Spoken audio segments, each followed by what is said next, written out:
Bueno, vamos a hacer un corta la clase, no tenemos prisa, como les había dicho, vamos bien con el cronograma, de acuerdo a lo que me han dicho. Me han dicho que igual creo que se va a reprogramar el primer parcial, así que les van a avisar oportunamente, ¿de acuerdo? Entonces, habíamos quedado que una vez que llega el paciente con epilepsia, con algún tipo de crisis, tenemos que hacer un oportuno diagnóstico para dar un buen tratamiento. El diagnóstico básicamente se basa en dos pilares fundamentales. El diagnóstico electroencefalográfico, en el que tenemos que pedirle un electroencefalograma al paciente. El electroencefalograma sí o sí tiene que ser en vigilia y en sueño. Eso es muy importante que lo recuerden y que lo apunten. ¿Por qué? Porque puede variar, hay epilepsias que predominan en la madrugada, en la noche. Además, otras predominan con el estímulo luminoso, con el ruido. Incluso hay un tipo de epilepsias que se llaman crisis catameniales, que se producen únicamente cuando la paciente tiene su menstruación. Así que todo es importante preguntar. Cuando ustedes tengan un paciente con epilepsia, pregunten qué estaba haciendo cuando le ha dado su crisis para ver si se asocia a alguno de estos elementos. Hay que preguntar por alimentos, hay que preguntar por situaciones particulares, si el paciente estaba en el sol, si estaba haciendo deporte, si estaba deshidratado, todo sirve como información, ¿de acuerdo? Y necesitamos, además del electroencefalograma, un estudio de imagen. El estudio de imagen nos va a decir si la epilepsia es idiopática o si es secundaria. ¿Por qué? Porque el estudio de imagen nos va a mostrar si es que hay un tumor, un quiste, un coágulo, una hidrocefalia, algo que esté generando esta situación. Entonces, es vital en el abordaje inicial del paciente con epilepsia pedirle un estudio de imagen. Si hay posibilidad económica, mejor resonancia. Si no hay posibilidad económica o técnica, solamente una tomografía. ¿De acuerdo? En cuanto a los tipos, hemos ido ya viendo, ¿no?, que se clasifican en crisis parciales o también llamadas focales, porque solo afectan a una extremidad o a una parte del cuerpo, como la cabeza, la mandíbula, una parte nada más del cuerpo. Estas crisis de tipo simple, entonces, no se acompañan de pérdida de conocimiento. Pueden presentar síntomas motores como espasmos, movimientos, sacudidas, etcétera. Puede haber alteraciones sensitivas, por ejemplo, que el paciente dice, siento dormido mi brazo. Entonces, ese también puede ser un tipo de epilepsia. O puede haber síntomas autonómicos, es decir, excesiva sudoración, puede haber activación simpática o parasimpática, esto sobre todo apuntando al sistema nervioso autónomo. Algunos ejemplos, por ejemplo, pacientes que dicen, veo así como lucecitas durante unos segundos y en ese momento me bloqueo totalmente. Solo escucho unos ruidos y es como si me bloqueara, como si me desconectara. El aura gástrica, las sacudidas de un miembro, todos esos tipos de crisis corresponden a crisis simples. Las crisis complejas pueden tener lugar después de fases simples, es decir, como varias fases simples acumuladas. En este tipo de crisis sí se produce una pérdida de conciencia y la recuperación es más lenta que en las crisis simples, desde luego. Además, viene acompañada de confusión del paciente. El paciente está así como adormilado, confundido, ¿ya? Y en este tipo de crisis complejas puede haber lo que habíamos dicho el otro día, que se muerdan la lengua, desviación de la cabeza, parpadeo, sacudidas de extremidades. Y se consideran crisis secundariamente generalizadas cuando hay hiperexcitabilidad, es decir, empieza como unas crisis simples, parciales, y posteriormente se vuelven generalizadas. Por ejemplo, el paciente puede empezar moviendo solamente un brazo y de repente se convierte en una convulsión tónico-clónica generalizada. A ese tipo de crisis se denomina crisis secundariamente generalizadas. En las tónico-clónicas hemos visto ya el otro día en el abordaje, ¿no? Esas son las más comunes, en las que el paciente pierde el estado de conciencia bruscamente, así como si se desmayara o tuviera un ataque y Después de esta pérdida brusca del conocimiento, empieza a tener rigidez, que es la fase tónica, contracción. Luego se producen las sacudidas, que es en la fase clónica, y en ese momento es donde el paciente se puede morder la lengua, puede tener los labios morados, puede haber excesiva salivación, lo cual da una sensación de que estuviera botando espuma por la boca, y es donde puede relajar esfínteres. Finalmente, la persona se sumerge en un sueño profundo. ¿Eso cómo se llamaba? Estado posictal, ¿se acuerdan? Puede variar en duración, más o menos dura 30 minutos, puede durar más, pero en ese sueño profundo el paciente va a despertar confuso, va a estar cansado por la actividad física de las sacudidas y además va a tener amnesia. Eso es típico del estado posictal. Entonces, cuando es tónico, hemos dicho que la duración es breve y que hay una convulsión tónica, es decir, contracción. Clónica son las sacudidas de las extremidades que lo hacen de modo rítmico y con una frecuencia establecida. La duración puede variar y afecta también a la conciencia de una manera proporcional a las crisis tónicas. Y las crisis mioclónicas, en este son sacudidas bruscas, son más rápidas, no son tan fuertes y rítmicas como las clónicas. Después puede ser masiva en las 4 extremidades. La diferencia con las crisis clónicas nada más es que esta dura escasos segundos y como produce un sacudón brusco de las 4 extremidades, es como en las películas cuando le disparan a un paciente y así se producen las crisis mioclónicas, ¿de acuerdo? Hay que saber diferenciar esto de los espasmos, ¿ya? Los espasmos son más frecuentes en los niños, sobre todo el más común es el espasmo del sollozo. El paciente llega a llorar tanto, el niño, que hace una hipoxia transitoria y se desmaya. Entonces, sí hay pérdida del estado de conciencia y hay una flexión porque hay espasmo propiamente dicho. ¿De acuerdo?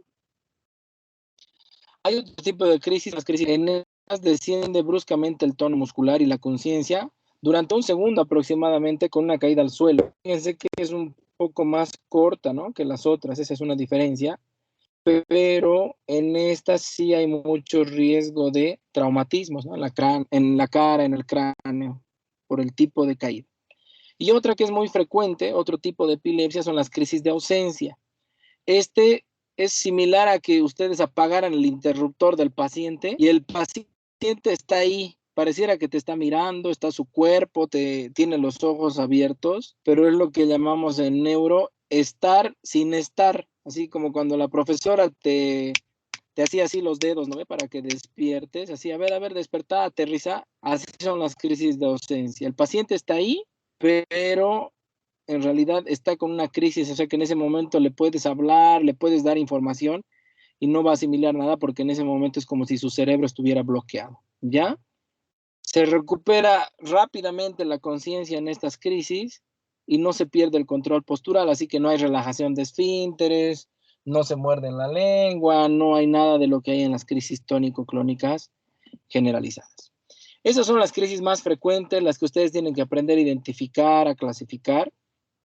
Y en función de las crisis, tienen que escoger el anticomicial, es decir, el anticonvulsivo. Les he dicho que hay una serie de anticonvulsivos, desde los más antiguos, carbamazepina, fenobarbital, diazepam, clonazepam, etcétera, hasta los más modernos, levetiracetam, la motrigina, la cosamida. En todos ellos hay que ver el costo, porque si es un paciente de escasos recursos, por más que se pueda comprar una semana, después no se va a poder comprar. El acceso, por ejemplo, si a un paciente de Independencia le das levetiracetam y solo hay una farmacia en el pueblo que viene a la ciudad cada 3 meses a surtirse de medicamentos, no va a encontrar el paciente ese medicamento ahí, tendrás que darle carbamazepina, fenitoína, cosas que sí puede encontrar. Depende el número de tomas al día. Por ejemplo, un paciente de 80 años que con suerte se acuerda dónde vive, quién es, darle 3, 4 tomas al día, no va a tomar su medicación, se va a olvidar. Los pacientes que trabajan, los pacientes infantes, pediátricos, hay que considerar eso, el número de tomas al día.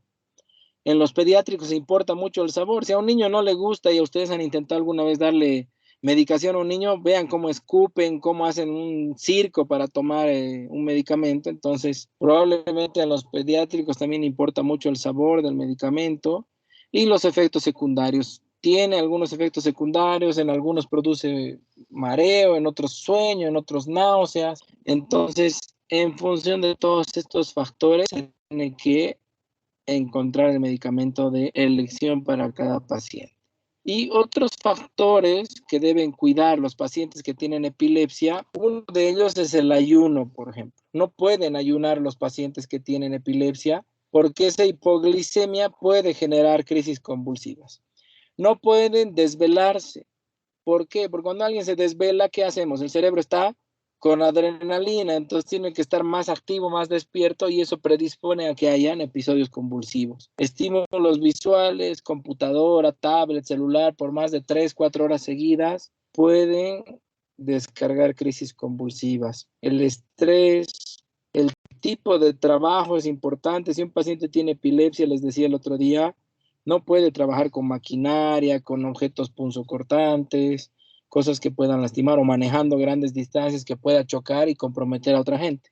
Deporte, hay que considerar si alguien tiene epilepsia cuando hace deporte, recomendarle el tema de la insolación, la deshidratación, son los factores que se tienen que cuidar a la hora de recomendarle a un paciente. Y también entra en juego, por ejemplo, algunos alimentos, no le pueden Red Bull, Gatorade, no le pueden dar Monster, ningún tipo de energizantes que tengan taurina, cafeína en exceso a un paciente que tiene epilepsia porque es echarle leña al fuego, ¿no? Entonces eso lo tienen que cuidar.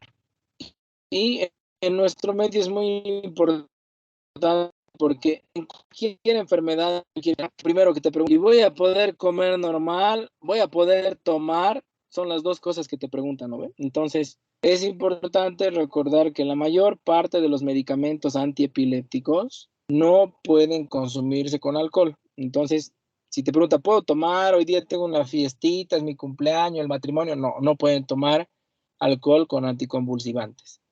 Y por otro lado, el tema de la comida, bueno, habrá que cuidar este tipo de cosas, café, chocolate, cosas que puedan acelerar un poco al cerebrito y que puedan predisponer a crisis convulsivas. ¿De acuerdo?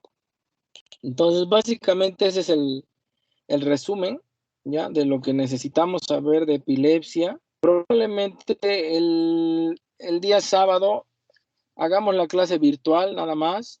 Recién me va a responder. Ustedes saben que la burocracia es terrible. Hasta la fecha no me ha respondido la coordinadora si podemos hacer el cambio que habíamos previsto el otro día, pero hagamos virtual la clase del sábado, que va a ser más o menos como un repaso general de todo lo que hemos visto.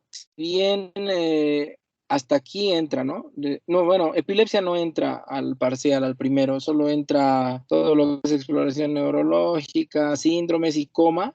Entonces vamos a hacer una especie de práctica con casos clínicos, vamos a practicar un poco todo lo que hemos visto hasta la fecha para que ustedes puedan aprender un poquito más, ¿de acuerdo? Entonces hacemos nomás virtual la clase el sábado y a ver si desde el lunes ya nos aceptan que vamos a hacer presencial el martes y el jueves hacer las dos clases juntas virtual, ¿de acuerdo?